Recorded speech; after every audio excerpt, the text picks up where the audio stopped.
八卦金石双辉映，武术文化一奇葩。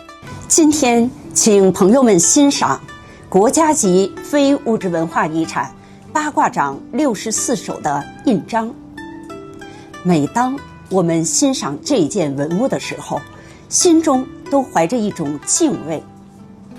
您瞧，这上面一共有64枚方章，每一枚方章都是八卦掌64手的一个动作。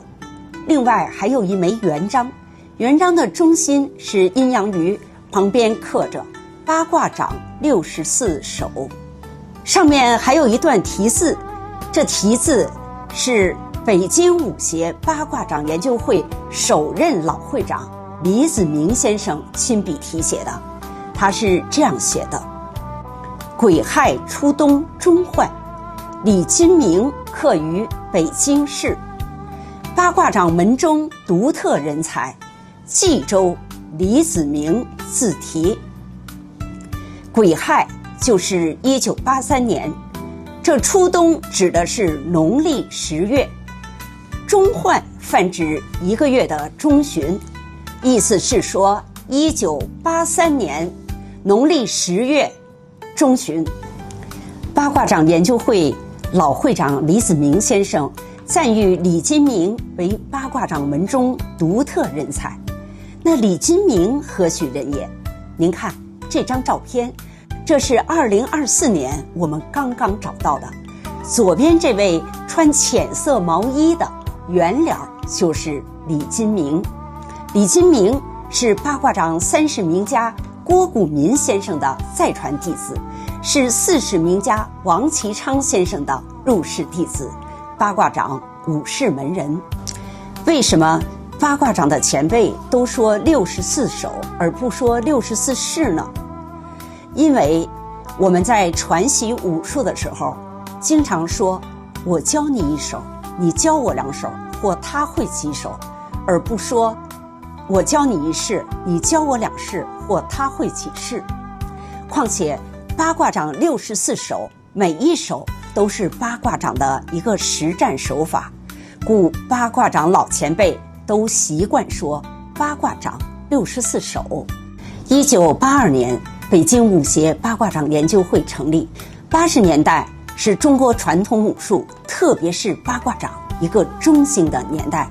不说别的，就说这64枚印章，当年老会长李子明先生带领门人做了这样一件了不起的事情。我们现在很难想象当年他们是怎样想的，把传统武术的精华和中国的金石篆刻完美的结合在一起，为我们今天留下了传统武术一件珍贵的文物。截止到目前，这也是中国129个拳种中极为少见的。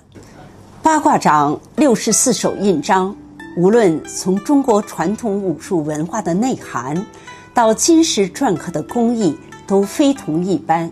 令人遗憾的是，当年李金明刻完64手印章，仅在宣纸上印了几张原件，即按老前辈的意思，将这65枚章全部磨掉销毁，以示其珍贵价值，不滥传于世。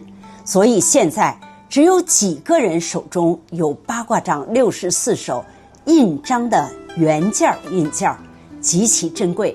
我们北京八卦掌博物馆是其中之一。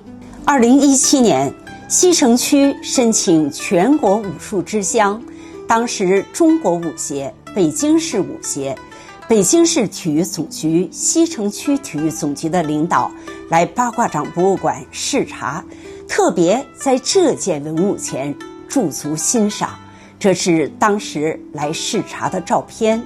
我想我们应该向八卦掌的前辈致敬，是他们为中华传统武术留下了这样珍贵的文物宝藏。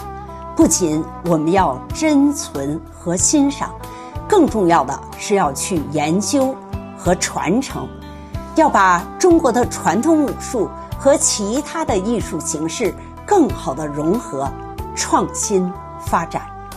多年来，我们一直在寻找李金铭老师，一直没有他的音讯。如果哪位朋友有他的消息，请与我们联系。